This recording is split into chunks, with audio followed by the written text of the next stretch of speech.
Meus amados irmãos, a paz do Senhor, estamos aqui na IADJO Copacabana para realizarmos a nossa live da nossa escola e pós. E estamos trabalhando a temática de bibliologia. E hoje nós pretendemos passar a última aula falando sobre as versões da Bíblia. Então, antes de mais nada, nós queremos fazer uma oração por você que está em casa nos assistindo. Infelizmente, você aluno não pode estar aqui. Ainda não temos a condição para a frequência em sala de aula e até mesmo as prerrogativas, as indicações para a ocupação do espaço na nossa igreja, ela ficaria muito reduzida devido ao espaçamento. Então também não teríamos condições, mesmo obedecendo o espaçamento de 1,5 metro para cada pessoa, não poderíamos receber os irmãos. Então nós decidimos por continuar passando a live para os irmãos. Então nós queremos fazer uma oração para que Deus nos ajude, abra nosso entendimento, abençoe a sua vida, a sua família, que entre com provisão para as necessidades. Estamos num tempo difícil, muitas pessoas sem acesso ao trabalho, sem acesso a uma condução para o trabalho, mas creio que isso logo vai passar, Deus nos dará vitória e estaremos aqui juntos novamente. Nosso Deus, nosso Pai, te louvamos, Senhor, e agradecemos por estar na tua casa, Senhor, nessa noite e podermos estudar e refletir um pouquinho sobre aquilo que tu escreveste para o mundo, Senhor, com o desejo de que nós te conhecêssemos e conhecêssemos o teu reino, o reino de Deus. Então abençoa cada participante nesta noite, os nossos alunos de uma maneira especial e também aquelas pessoas que estão nos assistindo através desta live. Que sejam todos abençoados em nome de Jesus. Amém. Para os alunos, nós estamos na página 95. Então você pode abrir o seu livro na página 95. Nosso irmão Davi achou aqui uma metodologia para podermos trazer as imagens da aula aos irmãos. E é claro, tudo isso é transição, é temporário e estaremos logo em sala de aula. Pois bem, página 95.3, as famosas traduções da Bíblia. A Bíblia tem sido traduzida, revisada e parafraseada mais do que qualquer outro livro existente. Nós vamos falar depois sobre o que é uma paráfrase, o que é parafrasear um texto. Este trabalho de tradução da Bíblia tem a colaboração das Sociedades Bíblicas Unidas, a SBU, uma fraternidade criada em 1942 na Inglaterra, que tem o propósito de promover a maior distribuição de Bíblias possível na língua materna dos leitores. Vamos para a terminologia de algumas palavras que a gente vai começar a trabalhar agora nessa temática. Vamos ver esta palavra tradução. Olha ali. É o ato de transpor uma composição literária de uma língua para outra. Através da tradução, as escrituras foram vertidas dos originais manuscritos, Porque os nossos originais eram manuscritos e continuaram sendo copiados em forma de manuscritos. Então, foram vertidas dos originais, ou os manuscritos gregos e hebraicos para as línguas afins. Alguns poucos textos estavam em aramaico, mas a essência da Bíblia é grego e hebraico. Então nós temos aqui uma imagem de quatro elementos. Eu vou focar aqui 2 inicialmente, onde estão as flechas, Essas flechas estão apontando para 2 textos bíblicos. O da esquerda, Antigo Testamento. Esse Antigo Testamento é em hebraico. E o da direita, texto bíblico é o Novo Testamento e os originais então são em grego. Após as setas, eu tenho um quadrinho chamado tradução. Então os textos originais, Antigo Testamento é hebraico e o Novo Testamento, a tradução da Septuaginta e a tradução da Vulgata. Nós vamos trabalhar mais para frente a tradução da Septuaginta e a Vulgata. Então agora só queremos fazer a ilustração. É uma versão do Antigo Testamento, que o original é hebraico, onde ela foi traduzida para o grego.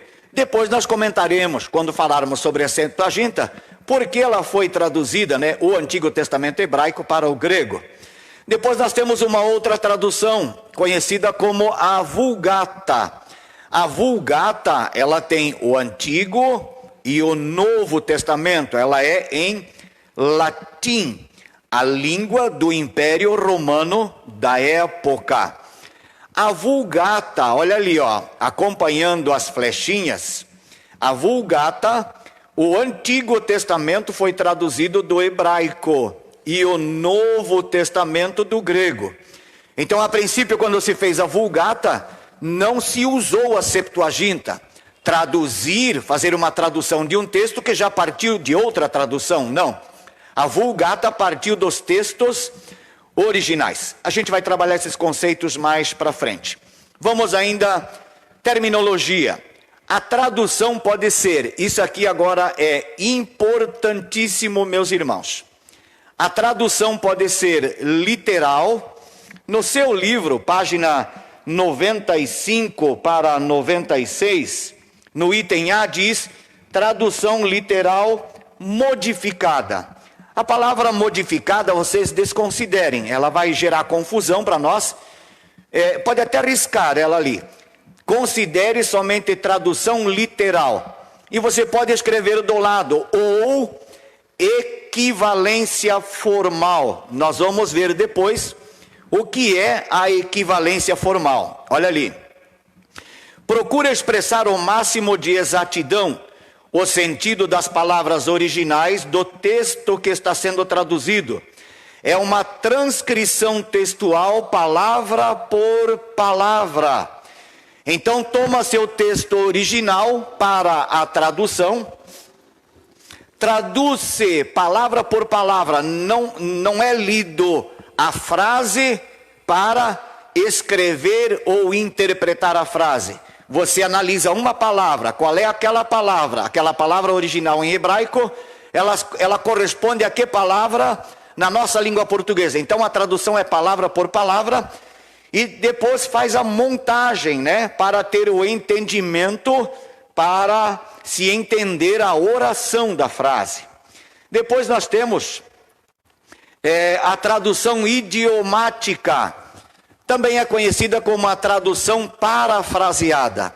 Esta tradução parafraseada, ela é justamente oposta a esta primeira, que é palavra por palavra.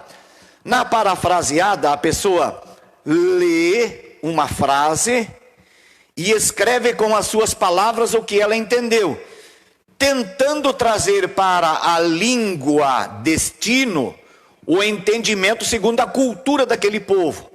Então essa tradução idiomática ou parafraseada, ela não obedece às palavras originais.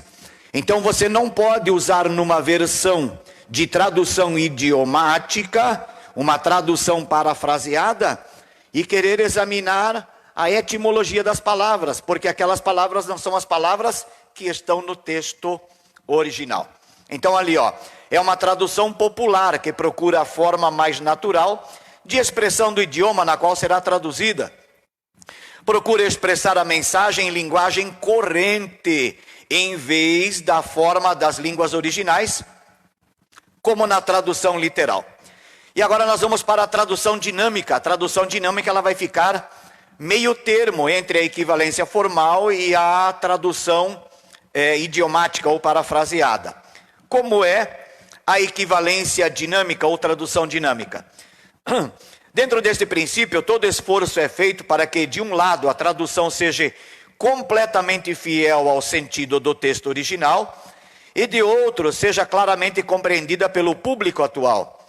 Por exemplo, na equivalência dinâmica, procura manter-se a expressão original do texto com equivalência formal, mudando algumas vezes a equivalência formal para a linguagem dinâmica local, para quem se está traduzindo. A Bíblia fala, por exemplo, as medidas da arca que Noé construiu, e as unidades de medidas ali é côvado, e um côvado tem, em média, 45 centímetros, quase meio metro. Então, todas as medidas que estiverem em côvados, inclusive o tabernáculo é construído, a unidade de medida hebraica é o côvado. Então, na equivalência dinâmica já não vai mais aparecer côvado, vai aparecer, por exemplo, um côvado. Já na leitura de equivalência dinâmica vai aparecer que aquela unidade de medida é 45 centímetros. Isto vale para unidades de peso e líquidos também. Nas linguagens dinâmicas elas já vêm diretamente trazidas para a língua destino. E algumas frases em que a equivalência formal parece não trazer um sentido exato por problema cultural. Por exemplo, a cultura hebraica, a poesia, a prosa, ela tem um jeito de ser. Quando nós vamos analisar esse texto na nossa cultura ocidental, de milhares de anos depois, aquela colocação não, para nós, ela não é tão agradável. Então, a equivalência dinâmica vai procurar sim manter a tradução palavra por palavra, mas quando necessário usa a linguagem coloquial da região para a qual se destinou aquela tradução. Então a equivalência dinâmica ou tradução dinâmica fica entre a literal de um lado, extremamente fiel, e a parafraseada do outro, que na realidade em texto original não tem nada a ver com ele. A pessoa leu e escreveu o que entendeu. É claro que isso passa por uma equipe, revisores, para ver se não está mudando o sentido da ideia. O que não se pode mudar é o sentido da ideia. Mas algumas Bíblias parafraseadas, elas são muito complicadas. São fáceis de entender, porque o português é muito simples, nosso português do Brasil muito simples, mas ela perde a essência da originalidade da palavra. Vamos continuando. Agora nós vamos aprender o que é transliteração. É o ato de reduzir um sistema de escrita a outro, letra por letra. É a versão das letras de um texto em certa língua para as letras correspondentes da outra língua. Então eu peguei aqui um texto que você tem na página 92. Você tem esse texto, é o primeiro versículo da Bíblia, Gênesis capítulo 1, versículo 1. No hebraico, lê-se da direita para a esquerda.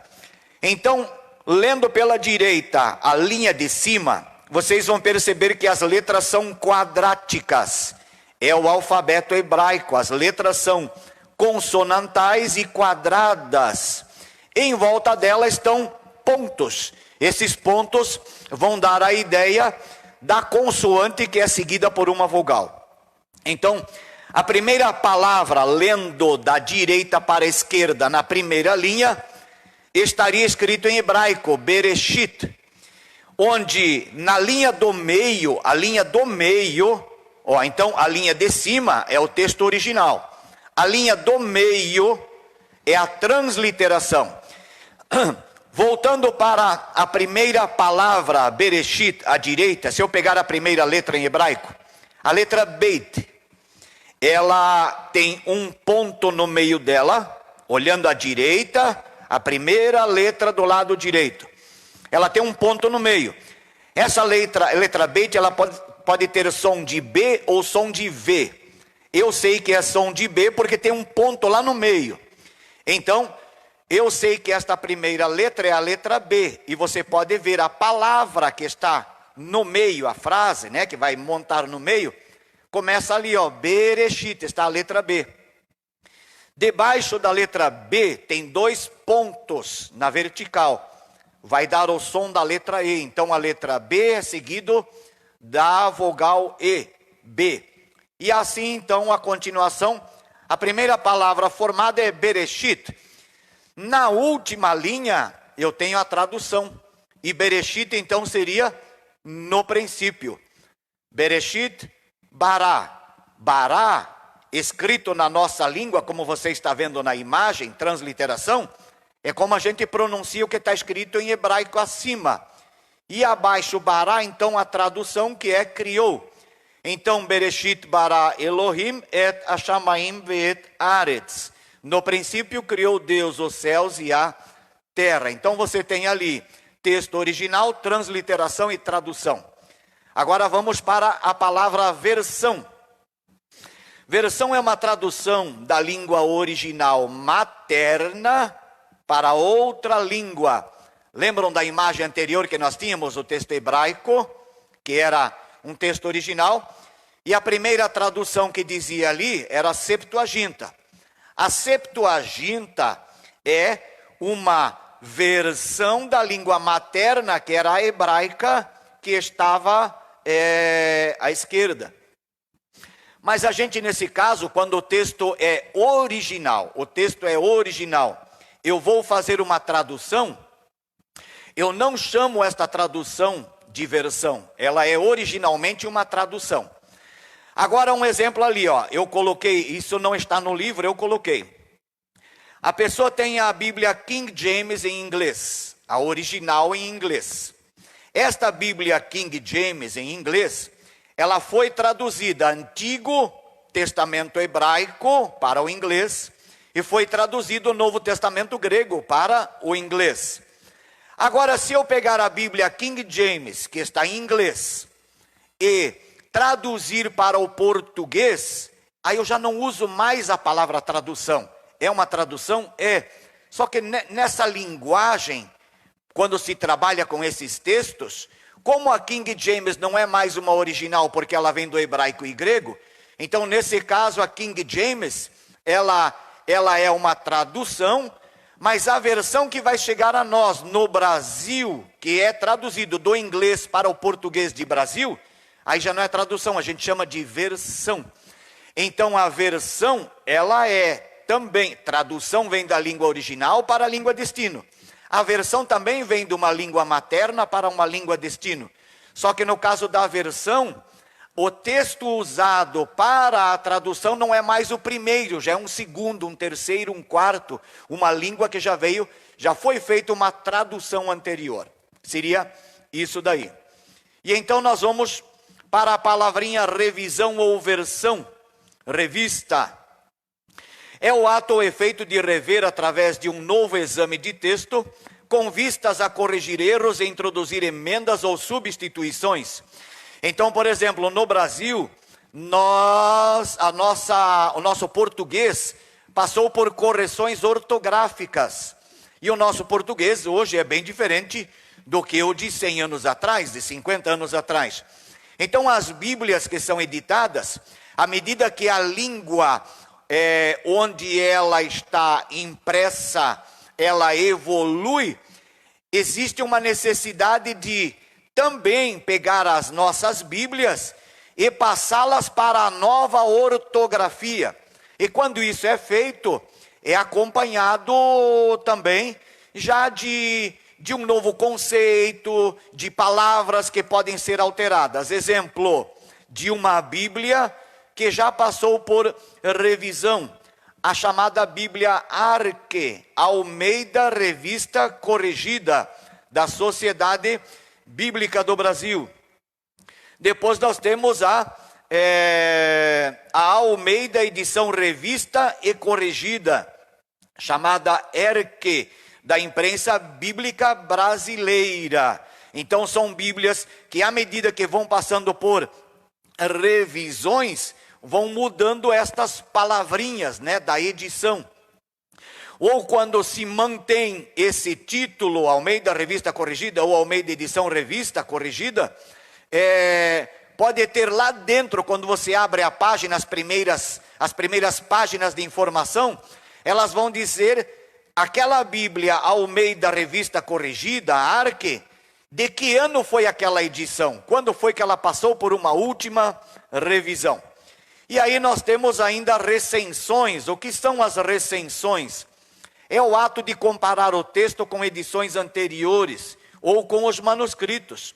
Através das recensões são confrontados entre si os diversos manuscritos, códices, versões e citações, agrupando-os de acordo com suas coincidências, e semelhanças em grupos de família.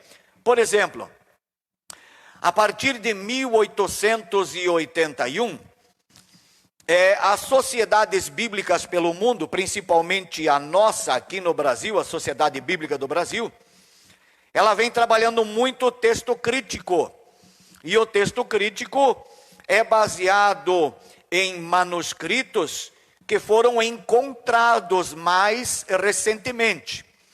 Mas, apesar de serem encontrados mais recentemente, a sua origem é mais antiga do que a do texto Receptus, são os textos que se tem até 1881 e que o mundo inteiro fez uso. Então, quando foram encontrados esses novos textos, o que é que foi feito? Foi feita uma recensão. Pega esse texto, põe aqui do lado. Aí pega o outro, põe do outro lado. Quais são as diferenças? Então colocam seus textos paralelos lado a lado para poder se entender e agrupar as ideias e achar as origens de cada um desses textos. Elas não se aplicam a nós como usuários de Bíblia, e sim para tradutores. Por meio destes agrupamentos, os estudiosos descobrem de onde cada texto descendente, reconstruindo a história primitiva do texto. Vamos lá. Agora vamos ver o que é uma paráfrase. Eu já havia dado uma dica um pouquinho antes. É uma tradução livre e solta de um texto, procurando expressar a ideia ou mensagem do texto e não as palavras.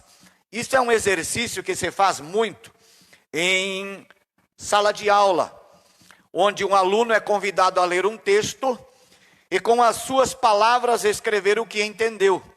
O que ele entendeu é a paráfrase daquilo que ele havia lido. Então as palavras que ele vai usar não são mais as palavras originais do texto primeiro. Isto é uma paráfrase. Por exemplo, alguém escreveu uma frase famosa, e aquela frase famosa a pessoa vai citar, mas ela não lembra exatamente como são aquelas palavras. Então ela vai falar com as palavras dela. É mais ou menos assim.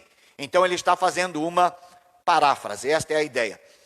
Então aí nessa ideia nós temos a Bíblia, Nova Bíblia Viva.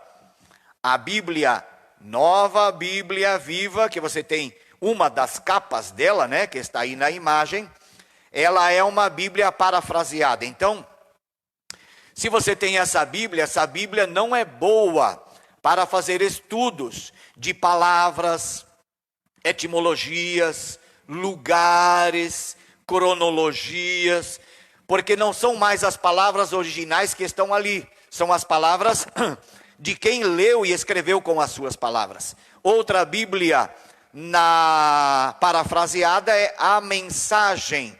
Você vai perceber que do modo como está escrito, não é comum às Bíblias originais. Ela vai trazer um português mais simples e mais acessível também. Vamos para frente. Agora vamos falar um pouquinho da Bíblia Septuaginta, aquela primeira tradução que nós vimos ali naquele primeiro quadro. Então a Septuaginta foi a primeira tradução do Antigo Testamento hebraico para o grego, de acordo com a tradição. A tradução foi feita no ano 285 a.C., em Alexandria, por ordem de Ptolomeu Filadelfos, que era o faraó na época, o governante do Egito na época. 6 tradutores de cada uma das 12 tribos foram selecionados, terminando o trabalho em 72 dias. Então foram 72 estudiosos, tradutores, que fizeram o trabalho em 72 dias. Devido a essa nominação em 70 ou 72 dias, é que ela levou o nome de Septuaginta. Então você tem aí na imagem onde é Alexandria, no norte do Egito. Considerando o norte do Egito, Alexandria ficaria a noroeste ou à esquerda do delta do Nilo, que você tem ali naquela elipse formada pela nossa imagem. Tomando por base Alexandria, a parte norte, ela tinha uma ilha, e essa tradução foi feita na ilha de Faros, né? Na cidade de Alexandria, ao norte do Egito, e pertencente a Alexandria, a ilha de Faros. É ali que foi feita esta tradução. O motivo que determinou a tradução foi a necessidade dos judeus da dispersão, que já não conheciam mais o hebraico, porque ele está dizendo os judeus da dispersão. No ano em que Nabucodonosor sitiou Israel, a tribo de Judá mais precisamente, destruindo a cidade de Jerusalém e o templo, muitos judeus, antes de serem levados como escravos ou cativos para a Babilônia, fugiram e se espalharam.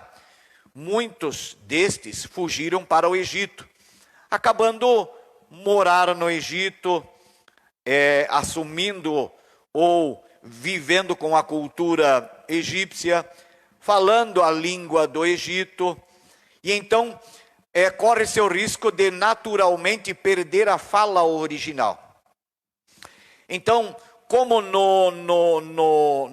nesse período em que a Septuaginta foi solicitada para a tradução do Antigo Testamento para o grego, sendo no ano 285, o Império Grego havia dominado o mundo, e o Egito também havia sido dominado.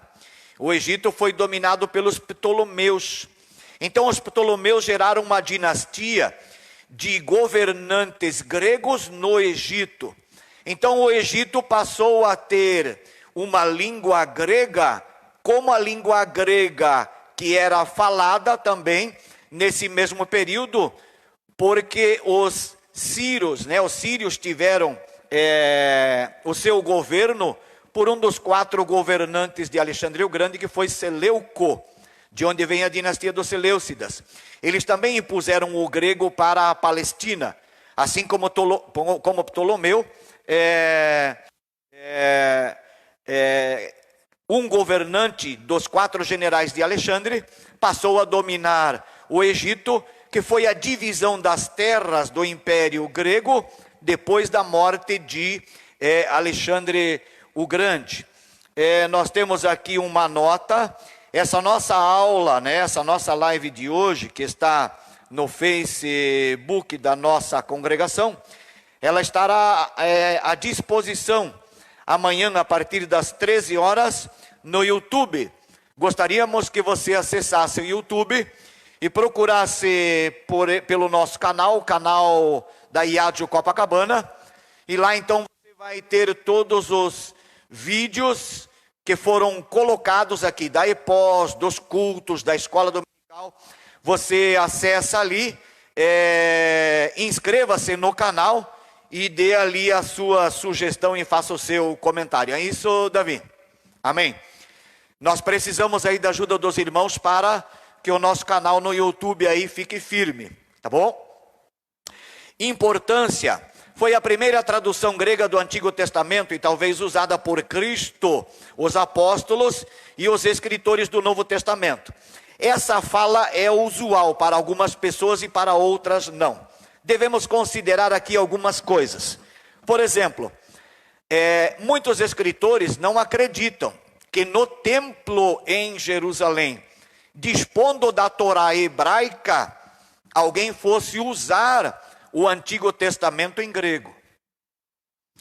Até porque isto para os judeus ortodoxos, aquela tradução já não era mais a originalidade dela, da Bíblia, Nisso os judeus são muito conservadores. E talvez em alguma sinagoga, outros lugares, sinagogas onde, por exemplo, eram sinagogas de gentios em cidades estrangeiras, até poderia ser que se usava a Septuaginta, mas que a Septuaginta era usada nesse período da história, sim, ela foi usada muito nos períodos, inclusive nos dias de Jesus. É difícil mensurar e dizer se Jesus manuseou esta tradução do Antigo Testamento hebraico, lendo o Antigo Testamento em grego, que seria a Septuaginta. Então ali o modelo da Septuaginta e o grego koiné, do texto de Gênesis. Então vamos para frente, vamos para a Vulgata.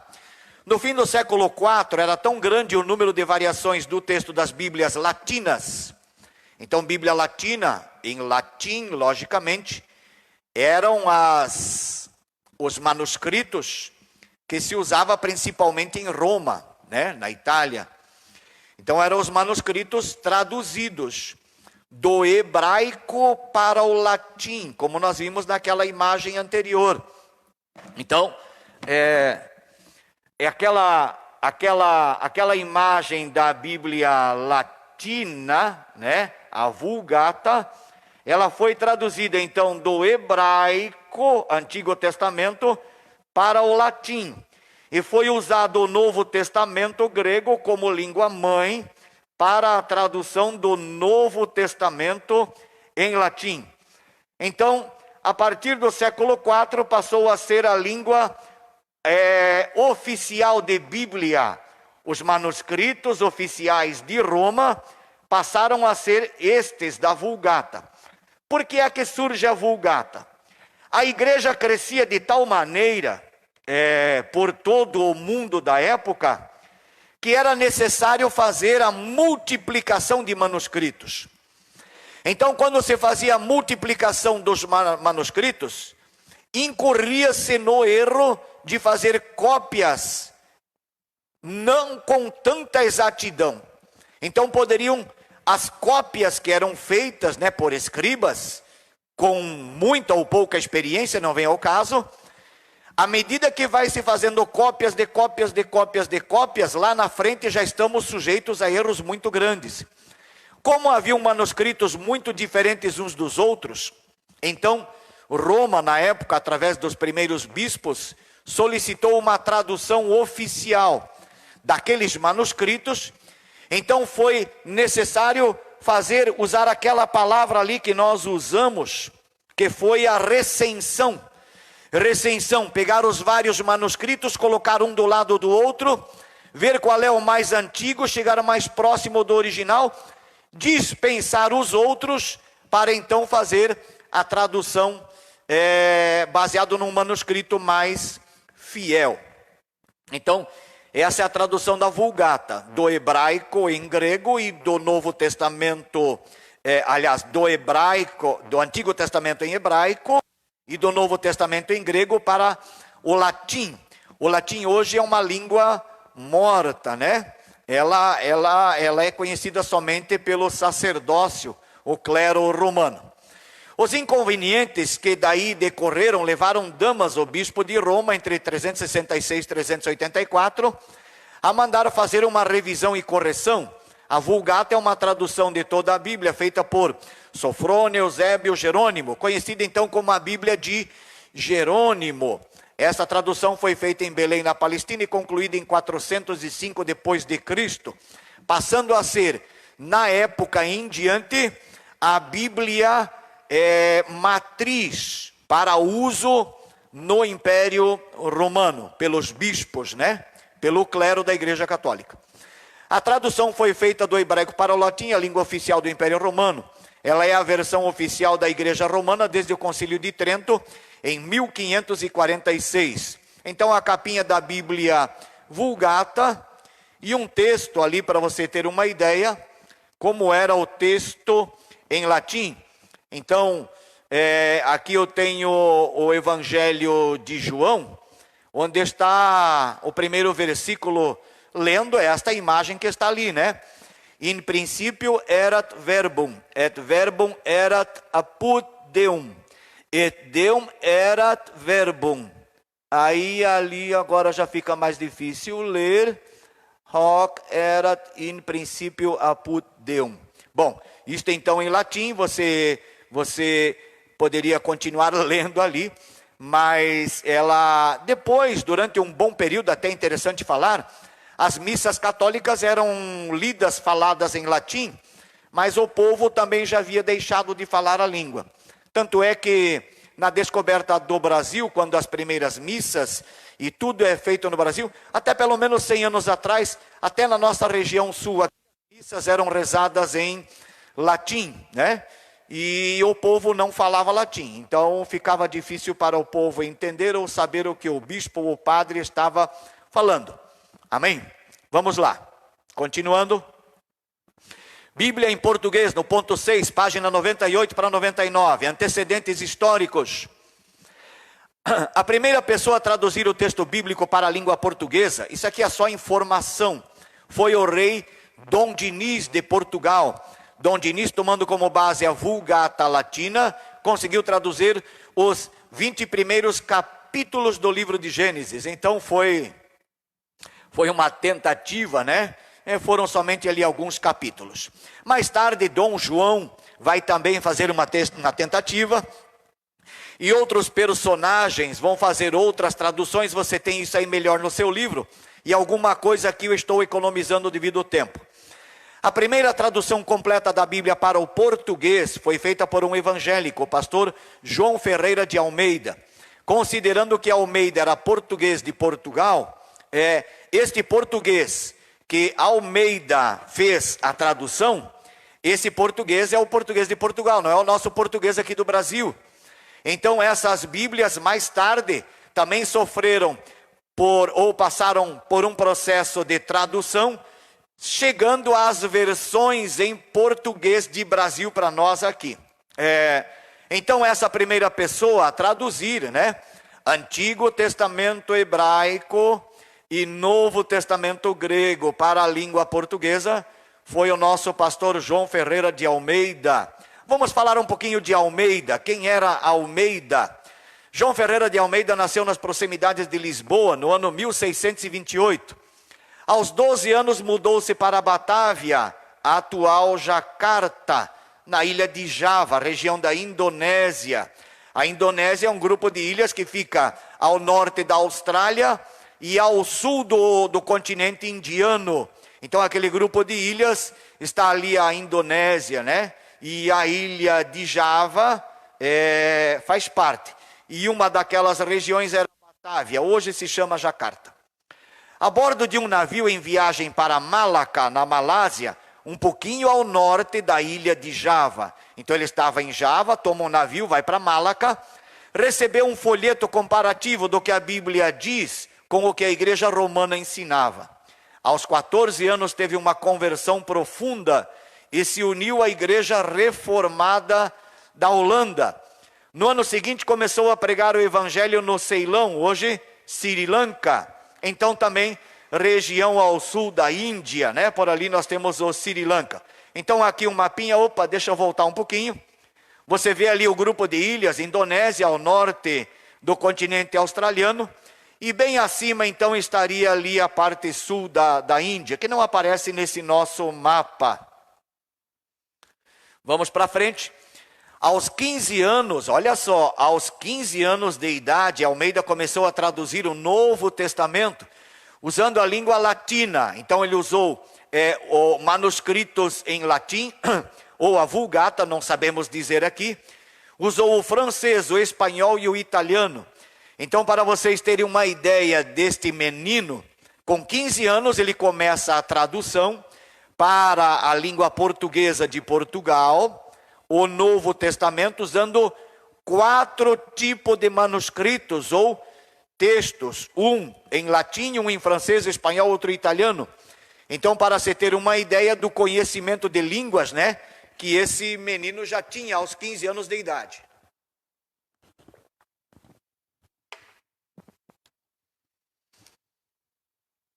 Ocorreu, lamentavelmente, a perca, né, aos 17 anos ele terminou a tradução, mas perdeu os manuscritos da tradução.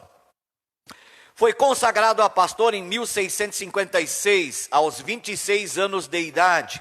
Almeida lutava pela autoridade da Bíblia, só, exclusiva e suficiente como base de fé e prática. 6.2.1 da nossa aula fala: Almeida não foi padre. Então, eu vou resumir o que está aqui no nosso texto, e você tem no seu livro. Almeida era de família católica, nascido então em Portugal, próximo a Lisboa. Aos 14 anos fez uma viagem. A partir desta viagem, lendo textos das Sagradas Escrituras, ele passou a ter uma experiência com Deus, converteu-se ao cristianismo de fé, propriamente dito. Aos 15 anos pregava, aos 16 anos já estava fazendo suas primeiras traduções, então era um homem muito letrado. Tradutor persistente. Em 1654, o Concílio da Batávia recebeu uma cópia revisada de O Novo Testamento traduzido para a língua portuguesa por João Ferreira de Almeida. Cópia esta que foi devolvida a Almeida para que fosse feita uma nova revisão. Não foi aceita aquela primeira parte da tradução dele. Então, Almeida consegue uma ajuda. Olha ali, ó, que interessante esse ponto agora. 623. Em 1676 concluiu a tradução do Novo Testamento e o Concílio da Batávia exigiu uma harmonização com a última tradução em holandês. Então, na Batávia, eles aceitaram o Novo Testamento de Almeida, mas ele deveria fazer uma nova revisão para adaptar alguma coisa ou para estar de acordo com a tradução holandesa. Impaciente pela demora, Almeida remeteu o manuscrito direto para Amsterdã, na Holanda, com o pedido para ser impresso. Esse pedido foi aceito com a ajuda de um paraibano que morava lá, que tinha por sobrenome Haydn. Esse paraibano, que estava então na Holanda, ajudou a manusear os manuscritos de Almeida, e surge então aquela primeira tradução para o português, impresso na Holanda. Agora vamos para a versão de Almeida. 624 é o nosso ponto, página 102. O Novo Testamento, que foi publicado em 1681 em Amsterdã, Holanda, foi traduzido por Almeida. Almeida traduziu o Antigo Testamento até o livro de Ezequiel, capítulo 41, 21. A essa altura, Deus o chamou para o lar celestial em 1691. 10 anos depois de ter publicado o seu Novo Testamento. 1691 ele morre, estando a sua tradução do Antigo no livro de Ezequiel, capítulo 41. O pastor Jacobus Acker, da Batávia, reiniciou o trabalho, interrompido por Almeida. 5 anos depois, em 1753, foi impressa, olha só, 1753 foi a primeira Bíblia completa em português, em 2 volumes. A Sociedade Bíblica Britânica e Estrangeira de Londres começou a publicar a tradução de Almeida em 1809, porém somente o Novo Testamento. A Bíblia completa de Almeida, no ponto 625, ela vai ser impressa em 1819. 1819 surge a primeira Bíblia de Almeida, Antigo e Novo Testamento, português de Portugal. Publicada no Brasil em 1944 pela Imprensa Bíblica Brasileira, IBB. É uma imprensa de origem batista. Disseminada no Brasil pela Sociedade Bíblica Britânica Estrangeira, SBBE.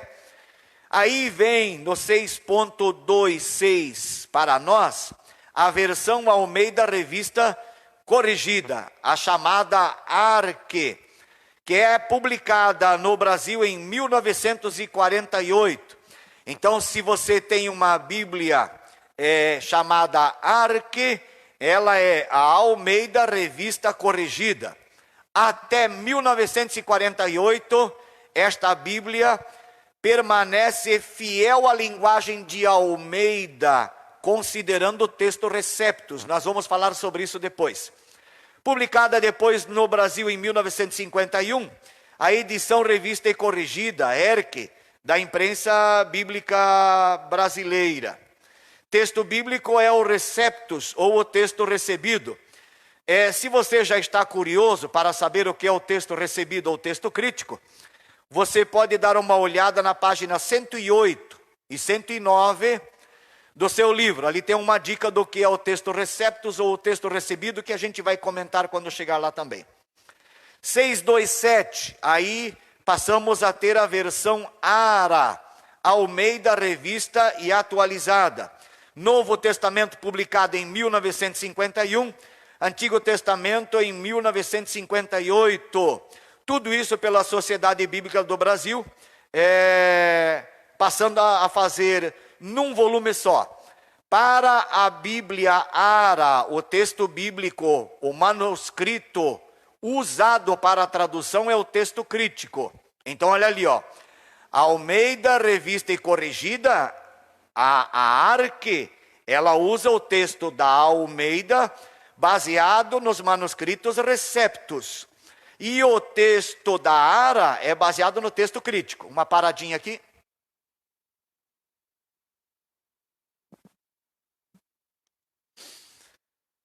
Vamos para frente. Tradução de Antônio Pereira de Figueiredo, que é uma tradução católica, né? Nascido em Tomar, Lisboa. O texto básico que ele usou foi a Vulgata Latina. Você tem ali algumas informações sobre ela. Essa Bíblia de Antônio Pereira de Figueiredo contém os livros apócrifos, aqueles 7 livros a mais. Aí vem a tradução brasileira. Essa Bíblia eu tenho. Ela é da Sociedade Bíblica do Brasil. Ela foi patrocinada pelas Sociedades Bíblicas Unidas e por um grupo de especialistas no Brasil. Foi feita esta tradução palavra por palavra, então ela é equivalência formal. O texto bíblico usado é o texto crítico, aqueles encontrados, ou melhor, compilados a partir de 1881. Alguns foram encontrados em 1600, 1700, 1800, mas 1881, Westcott, Hort e Nestlé compilaram esses manuscritos passando para o inglês. Vieram então a ser texto base para parece que a maioria das Bíblias da Sociedade Bíblica do Brasil usam o texto crítico. A gente vai mostrar um gráfico depois sobre isso ali. Aí vem a tradução de Humberto Roden.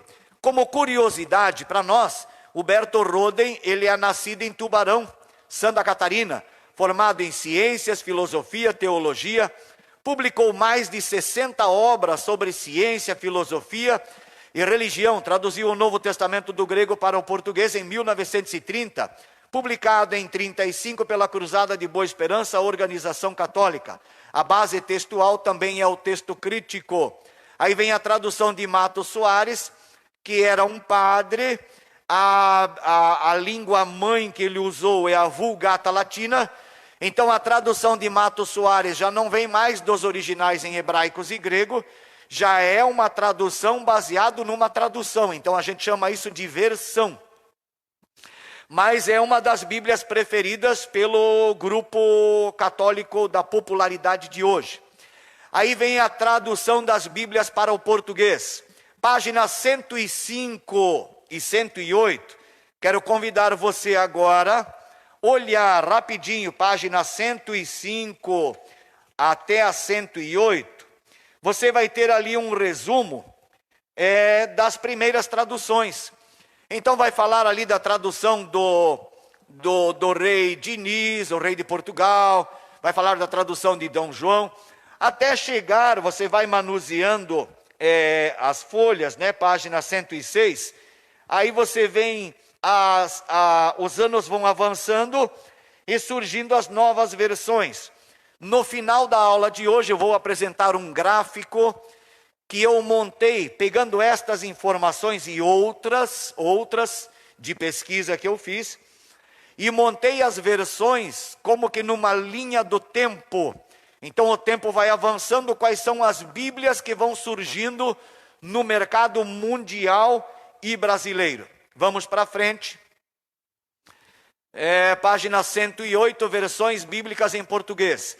São diversas as versões da Bíblia existentes atualmente em circulação no Brasil, a maior parte delas baseadas na tradução de João Ferreira de Almeida, trazida para o Brasil no século XVII, pela Sociedade Bíblica Britânica e Estrangeira, SBBE, já falamos há pouco. Essa versão foi revisada e publicada em 1898, com o nome de Revista e Corrigida. Agora vamos falar um pouquinho sobre aquilo que a gente comentou lá atrás. O texto receptus, ou o texto recebido. Nós vamos falar aqui de manuscritos. O texto receptus é o texto que a igreja vem usando desde os tempos primitivos. É claro que os originais não existem mais. Os originais, de tanto serem manuseados, se desgastaram. Eles foram se desgastando e feito novas cópias. Então eu passo a ter uma cópia de um manuscrito original. Aquela cópia se desgasta, eu tenho que fazer uma cópia da cópia que era do original. Aquele manuscrito se desgasta. Não pode deixar na imagem onde está ali. Ela se desgasta. E então nós vamos chegar aí pelos anos de 1400, 1500, 600, 700 até 1800. São esses os textos que estão sendo usados. O chamado texto receptus é o que vem lá desde os pais da igreja. Surgem os primeiros textos dos evangelhos, das cartas paulinas, das cartas universais. Essas cartas se desgastam, são feitas cópias das cartas. Aquelas antigas se desgastam, estragam, se decompõem, jogam fora. E aí vem as cópias. As cópias são usadas, se desgastam e surge uma nova cópia. E assim a Bíblia chegou até nós. E todas as nossas traduções, até 1800, são baseadas no texto receptus. Eu acho que dessa maneira você entendeu a explicação. A grande diferença do texto receptus, ou texto recebido, para o crítico, foi o período em que se encontra esses novos manuscritos. Então, o texto receptus, ele é baseado na maioria dos manuscritos. Ela foi publicada por Erasmo de Roterdã em 1516. Serviu como base para, olha só, a Bíblia que Martinho Lutero escreveu, Novo Testamento, em 1522, foi baseada no Receptus. A Bíblia King James, em inglês, que surgiu em 1611, foi no texto Receptus. A tradução portuguesa de João Ferreira de Almeida, que nós estávamos estudando até agora, é baseada no texto Receptus. Agora, vamos falar um pouquinho do texto Receptus, nesse quadrinho que apareceu ali, ó. O texto Receptus é uma compilação de mais ou menos 5.000 manuscritos. Então é o que a gente chama de textos majoritários, ou maioria dos manuscritos. Era do período bizantino, datados entre os séculos VIII e X, agrupados em livros por Erasmo de Roterdã em 1516. Por que eram datados do século VIII a X? Porque até então, mais antigo do que esses não haviam, porque eles eram usados, se desgastavam e faziam uma cópia. Aquela cópia era usada, se desgastava e fazia outra cópia. Então, estes últimos textos chamados do período bizantino, século VIII a X, do texto Receptus, estes eram os mais antigos que se tinha até então. Bom, aí, quem é Erasmo de Roterdã? Filósofo e teólogo de formação católica, nasceu em Roterdã. Nasceu em 1466, morreu em 1536. E aí, nós vamos para o chamado texto crítico, ou a crítica textual. Olha só, o que é o texto crítico? Também conhecido como texto minoritário. O Receptus é majoritário, baseado nas cópias que eram feitas, das cópias, até chegar ali o ano de 1400, 1500, 1600. onde os últimos manuscritos que se tinha do texto Receptus eram do século oitavo até o 10º depois de Cristo. Agora o crítico é minoritário. O nosso texto aqui está dizendo 3, na realidade são 5 manuscritos, só que 3 são os mais usuais, a gente vai mostrar para vocês depois. Considerados os mais importantes do Novo Testamento, são datados entre o século 3 ao 5º, portanto mais antigos que os tradicionais textos recebidos. Aqui então vem uma grande diferença com relação a um novo grupo de manuscritos que aparece. Só uma paradinha aqui. Então, em 1881, um grupo de estudiosos chamados Westcott, Hort e Nestlé fazem a compilação desses textos chamados críticos, e a partir desses textos críticos, nós vamos ter aí umas novas Bíblias no mercado. Irmão Davi, hoje a gente vai passar uns 10 minutinhos a mais para a gente fechar o livro, ok? Então olha ali, continuando. Texto crítico é texto bizantino também. Então também está em grego koiné, né? Baseado em pequeno número de manuscritos. A crítica textual compilou-os para formar os melhores textos, como por exemplo o de Westcott e Hort, que eu vinha falando ali. A crítica textual acredita que os textos receptos continham palavras, frases e às vezes versículos inteiros que tinham sido incluídos pelos copistas, mas que não faziam parte do texto original. Exemplo, primeira carta de João, capítulo 5, versículos 7 e 8.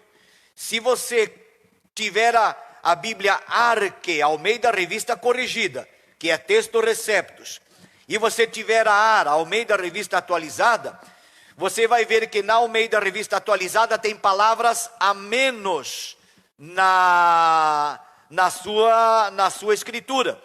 E na Bíblia Arque, Almeida Revista Corrigida, tem palavras a mais. Então o texto crítico quer dizer que na versão de Almeida Revista e Corrigida, que é baseada no texto Receptus, ela tem mais palavras porque foram feitas cópias de cópias de cópias, então incorre-se no erro de querer melhorar uma frase, acrescentar ou colocar algo a mais. Então, a crítica textual vai dizer que a ARA, que tem, apesar de ter palavras a menos, ela é mais antiga e por isso de maior fidelidade. Bom, isso são concepções, né? E aí ficam aí os gostos para serem criticados e usados. Por isso, quando encontramos em algumas versões textos do Novo Testamento que estão entre colchetes, por exemplo, então lá, ó, se você tem uma Bíblia onde tem um texto em colchete, vou ler de novo. Por isso, quando encontramos em algumas versões textos do Novo Testamento que estão entre colchetes, indicando, agora abre parênteses, este texto não é encontrado nos melhores manuscritos, significa que o grego utilizado por essa versão é o contido nos textos críticos, porque no texto crítico aquelas palavras não estariam. Algumas versões as colocam, mas colocam entre colchetes. E eles frisam, nos melhores textos, isto não está incluído. Isso você vê nas Bíblias de rodapé.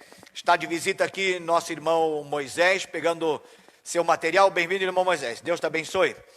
E aí, então, as 3 bases, né, usadas para a nossa crítica textual é o Códice Vaticano, encontrado na Biblioteca do Vaticano.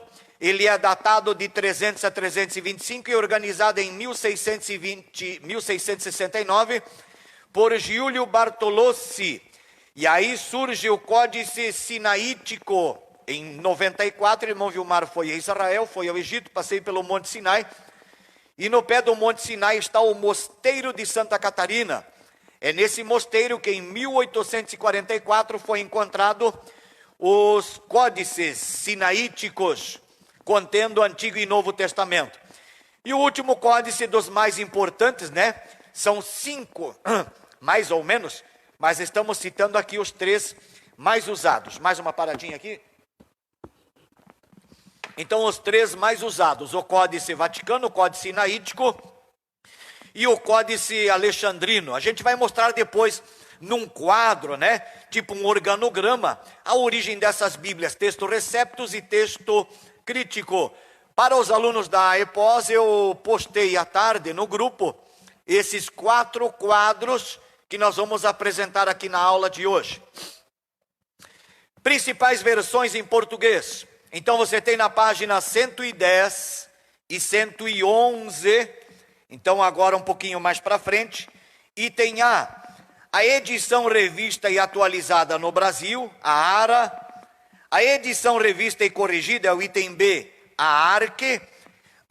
Então a ARA é texto crítico, a ARC é texto receptus. Aí vem a edição revisada da tradução de João Ferreira de Almeida, pela imprensa Juerp, a imprensa bíblica brasileira. Traduziu baseado no texto crítico. E assim você tem o item D, que é a Almeida Corrigida Fiel, da Sociedade Trinitariana, baseada no texto receptus. Aí vem a linguagem de hoje, vem a NVI, que a gente vai apresentar para vocês de uma forma um pouquinho diferente hoje. E aí vem as principais versões católicas em português. Isso você tem na página 112 e 113. Então nós temos ali principais versões católicas. Tradução de Antônio Pereira de Figueiredo, tradução de Mato Soares, a Huberto Roden, que era aqui de Santa Catarina, né, Timbó, nascido em Timbó, Bíblia de Jerusalém, Bíblia Ave Maria, Bíblia Santuário, e a tradução ecumênica brasileira, edições paulinas, né, edição Loyola, Tebe. E aí nós vamos para ponto 9, Sociedade Bíblicas em português, são 3. A Imprensa Bíblica Brasileira, IBB, a Sociedade Bíblica do Brasil, a SBB, e a Sociedade Bíblica Trinitariana, SBT, nada a ver com o Sistema Brasileiro de Televisão, é Sociedade Bíblica Trinitariana. E o último ponto, as 10 fases da tradução. Para alguém que pretende fazer uma tradução, quais são os passos, né? São aí 15 passos, 15 fases necessárias para chegar-se a uma tradução. Então nós vamos apresentar agora, basicamente o resumo de tudo que nós falamos. Irmão Vilmar passou aí semanas, irmão, semanas, até de madrugada, 2 horas, 3 horas. Cheguei a ficar aí algumas noites até 4 horas da manhã, montando essas ideias, esses gráficos para toda essa aula de hoje, a de hoje, que a gente, né, apresentou, e tipo fala, texto, vamos mostrar isso agora de forma gráfica. Então olha ali, vamos analisar o texto grego do Novo Testamento, o texto Receptus, ele é do século 8º ao século 10º. O texto Receptus, então isso aqui agora é o resumo de toda a nossa aula. O texto Receptus é baseado nos manuscritos majoritários. Eram os únicos até 1881. E aquele que vem dos pais da igreja, usa, desgasta, faz a cópia. Usa aquela cópia, desgasta, faz a cópia da cópia. O original não tem mais. E aquela terceira cópia usa, se desgasta, e antes de se desgastar faz outra cópia. Então, as nossas Bíblias, né, que nós temos, texto receptus, são cópias de cópias de cópias, e os ortodoxos acreditam que estas deveriam ser as corretas. Os ortodoxos não gostam do texto crítico. É o texto usado na linguagem acadêmica, né? Estudos, pesquisas, disse que são mais antigos que os receptus, mas há contrariedades. Eu vou referenciar para você um vídeo que está no YouTube de um dos maiores bibliólogos, né? Augustus Nicodemos. Você digita no YouTube Augusto Nicodemos, melhor versão de Bíblia.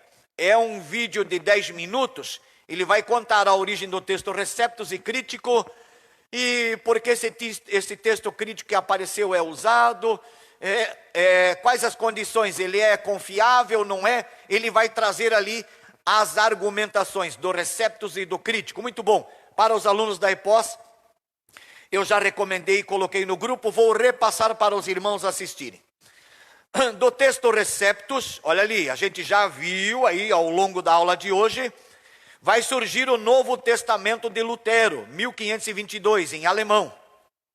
Vai surgir o Novo Testamento de Tyndale, 1526, em inglês. Vai surgir a Bíblia de Genebra, em inglês, 1560. Ela é de equivalência formal. Lembrando que a equivalência formal é aquela que a tradução é feita de palavra por palavra. Ela mantém a originalidade do texto. A Bíblia de Genebra no Brasil usa como base a ARA e é 100% texto crítico. A gente vai comentar algo sobre isso depois, é interessante falar. E aí vem a Bíblia King James em inglês, 1611, de equivalência formal. Da Bíblia King James vão surgir duas Bíblias King James em português. A Fiel de 1611, que é a KJ, K, King, J, James. A KJF, King James Fiel, de equivalência formal. E a KJA, que é a King James atualizada. Essa é a equivalência dinâmica. Aí surge o Novo Testamento de Almeida em 1681, português de Portugal, equivalência formal. Só Novo Testamento. Em 1819 é feito a primeira impressão completa, Antigo e Novo Testamento. Agora olha, da Almeida, Novo Testamento, de onde também surgiu o Antigo Testamento em equivalência formal, vamos abrir aqui 4 caminhos.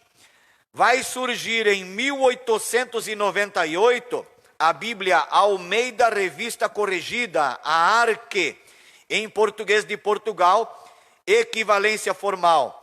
Da Arque em português vem para o Brasil, 1944, a Almeida Revista Corrigida, Novo Testamento, e em 1948, Antigo e Novo Testamento de equivalência formal. Até 48, a Bíblia Arque se mantém fiel. A partir de 48, começa a mesclar-se com textos críticos. Bom, ainda a Arque no Brasil, equivalência formal,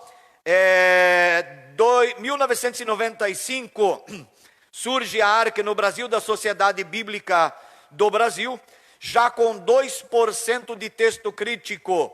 Então, se tem 2% de texto crítico, esse 2% não é usado nos manuscritos de Almeida. São manuscritos de Westcott e Hort, né? Então, 2% já não é mais Almeida. Aí vai surgir 1909, a Almeida Corrigida Fiel, de equivalência formal. É a Bíblia que foi usada como base para as notas de Scofield. Então, se você tem uma Bíblia Scofield, ela é a Almeida Corrigida Fiel. Costuma-se, mas esta aqui é a em inglês, né? Depois vai surgir a ECA em 92, a Almeida Edição Contemporânea, de onde surge a Bíblia Thompson. Então, se você tem uma Bíblia Thompson em casa, ela é Almeida Edição Contemporânea. 4% já é texto crítico. E aí chega no Brasil, português de Brasil, a Almeida Corrigida Fiel. A Almeida Corrigida Fiel para ortodoxos, achegados no texto Receptus, é a Bíblia mais fiel que se tem em mãos hoje. Alguns querem dizer que esta Bíblia ACF, ela é a semelhança da plenitude, a beleza e a fidelidade da King James na Inglaterra, que é muito conhecida. E aí nós vamos para um segundo gráfico agora, que é de como surgem as Bíblias baseadas no texto crítico. Então, o texto crítico, elas são do século 3 a 5, é para ser textos datados mais antigos que os Receptus, né? São os textos preferidos pelos acadêmicos, são os textos minoritários ou melhores textos. Dela vão sair 3 códices, que nós já mostramos há pouco. Códice do Vaticano, Códice Sinaítico e o Códice Alexandrino. Todos os 3 encontrados. Através de uma recensão foi feito um comparativo com o do Receptus. Encontrou-se diferenças. O texto crítico tem palavras a menos, o texto Receptus tem palavras a mais. Aí vem a questão do porquê. O texto Receptus tem palavras a mais e o crítico tem palavras a menos.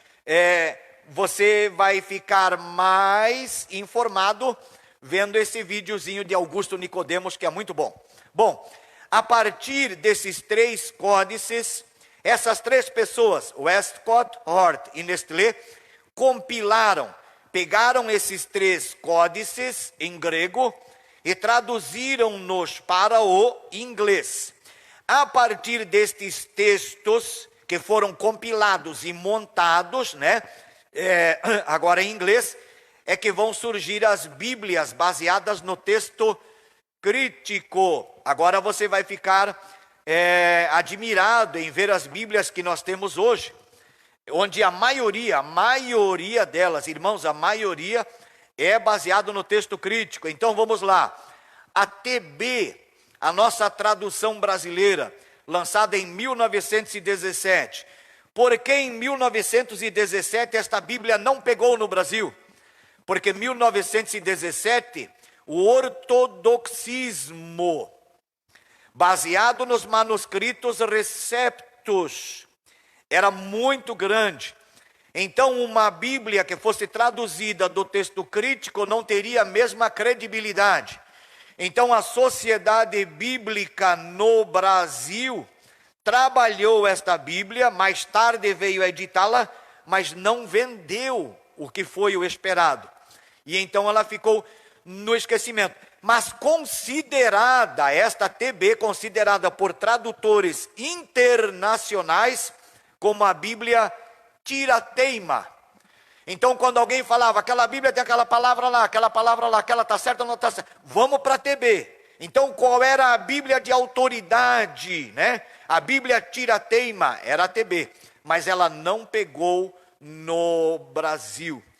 Aí surge em 1959 a ARA, Almeida Revista Atualizada, que é 100% no texto crítico. Agora, os irmãos me permitam, eu sou obrigado a fazer um comentário. Como professor e como estudante de teologia, essa Bíblia leva o nome de Almeida, mas o Novo Testamento não está baseado no texto de Almeida. O Novo Testamento está baseado na tradução de Westcott, Hort e Nestlé, que fizeram dos códices, né, minoritários que foram encontrados, que se dizem mais antigos e mais fiéis. Então, a Almeida, Revista Atualizada, de Almeida só está utilizando o Antigo Testamento. O Novo Testamento não é Almeida.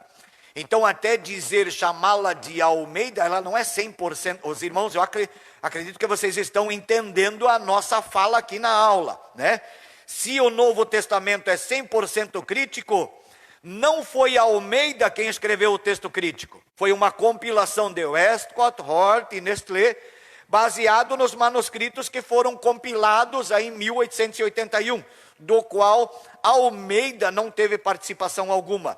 Mas leva o nome de Almeida porque o Antigo Testamento é a tradução de Almeida, mas o Novo Testamento, na Almeida Revista Atualizada, não é Almeida. Almeida é texto Receptus e texto crítico é Westcott e Hort. Bom, aí vem a NVI, Nova Versão Internacional 2000, ela é 100% texto crítico. A linguagem da NVI é formal e dinâmica. Então ela procura trazer palavra por palavra, mas quando vem nomenclaturas de unidades de medida, linear, peso e líquido, ela joga as unidades nossas, então fica fácil de entender. E expressões coloquiais, culturais, são jogadas para a nossa língua cotidiana também. Então é meio equivalência formal e meio equivalência dinâmica. Aí vem em 1988 a Bíblia na linguagem de hoje. É equivalência dinâmica.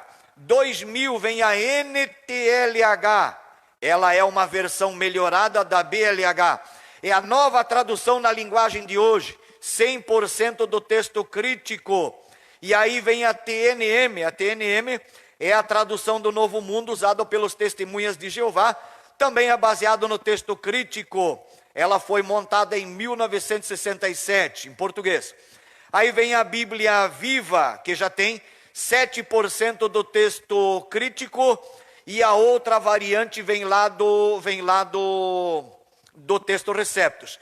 Eu coloquei aqui porque a ideia deste quadro, olhando pela esquerda, a TB, totalmente equivalência formal, na direita a BV, é paráfrase, e no meio, NVI, ela é meio termo, equivalência formal e dinâmica. E a BLH em verde escuro é equivalência dinâmica. Então, mostrando aqui para vocês os 3 tipos de linguagens usadas numa tradução: a equivalência formal, a equivalência dinâmica e a paráfrase. Neste exemplo aqui eu coloquei algumas Bíblias com várias dessas formas de tradução. E aí, para o nosso penúltimo gráfico da noite, mais 3 minutinhos eu encerro a aula de hoje. Vamos para o texto grego recebido, para o texto hebraico e para o texto grego crítico. Então, em cima, em verde, o texto recebido, foi o que Almeida usou, e o texto grego crítico, essas Bíblias mais modernas hoje. Então, nós vamos ver textos do Novo Testamento de um jeito e de outro, e as duas mescladas. Olha como fica. Então, linha do tempo das versões bíblicas, parte 1. Então, saindo a linha do tempo dessas Bíblias, em 1522, Lutero traduziu o texto Receptus para o alemão. Então, não está ligado nada na linha do meio hebraico, porque ela está totalmente em verde. Então, ela é Novo Testamento. Em 1526, Tyndale traduziu o Novo Testamento para o inglês, baseado no Receptus. 1560 vem a Bíblia Genebra. A Bíblia Genebra vai usar o Novo Testamento grego recebido e o Antigo Testamento hebraico. Se você combinar as cores verde e amarelo, até nisso o irmão Vilmar é chato, ele colocou ali em cor azul. Então, se você pega amarelo, passa verde, fica azul. Então, azul por quê? Porque a Bíblia, ela é completa, ela tem o Novo Testamento e o Antigo Testamento. A de Genebra, 1560, equivalência formal. Inglês, 100% texto crítico. Quando eu falo texto crítico, é Novo Testamento, né? 1611, a de Genebra é texto crítico. 1611, a King James, inglês. Essa é totalmente baseada no texto Receptus. Aí vem a Almeida em português, equivalência formal, 1681. 1753, Almeida e Jacobus. Jacobus completa a tradução que Almeida havia terminado em Ezequiel, e é lançada a Bíblia de Almeida, Antigo e Novo Testamento, baseado nela. 1819, Bíblia em português, equivalência formal, completa. 1881, surge o texto de Westcott e Hort, né? Onde esses 3 camaradas, Westcott, Hort e Nestlé, vão compilar aqueles 3 textos base daquele novo manuscrito encontrado, que vai ser conhecido como crítica textual. E então surge em 1898 a Arque, Almeida português, Almeida Revista Corrigida. Aí vem a Almeida Corrigida Fiel em inglês, é a Bíblia Scofield. Aí vem a tradução brasileira, texto crítico, de 1917, Bíblia Brasileira, muito boa a tradução dela, recomendada no nível acadêmico, a Bíblia Tira-Teima. Aí vem a Bíblia Arque, Almeida Revista Corrigida, em 1944 no Brasil, Novo Testamento. Novo e Antigo Testamento em 1948. E aí vem a ARA, Almeida Revista Atualizada, Equivalência Formal, 100% tradução, texto crítico. E aí vem a TNM, que é a tradução Novo Mundo em português de Brasil, com equivalência dinâmica. Para o último gráfico da noite, fechando a aula, ainda texto grego, texto hebraico e texto crítico, linha do tempo, parte 2. Vamos ver, 1981, surge a Bíblia Viva. A parte de baixo, que está abaixo da linha do meio, em laranjado, ela corresponde aos 7% do texto crítico que é encontrado nela. Aí vem a BLH, que é todo o texto crítico no Brasil, Bíblia na linguagem de hoje. Aí vem a Almeida, edição contemporânea, de onde sai a Thompson, né? Ela é de 1992. 1994, no Brasil, Almeida Corrigida Fiel, é hoje a única Bíblia 100% original de Almeida, né? Depois, 1995, a Arque, no Brasil, porque as anteriores era português de Portugal, com 2% de texto crítico. A NTLH, da Sociedade Bíblica do Brasil, 100% texto crítico, nova tradução da linguagem de hoje. Aí vem a NVI, né? A NVI, no ano 2000, a nova versão internacional, equivalência formal e dinâmica, e outras versões que ficou difícil definir a origem dela, né? Por exemplo, Almeida Revista Atualizada, claro, é baseada no texto de Almeida.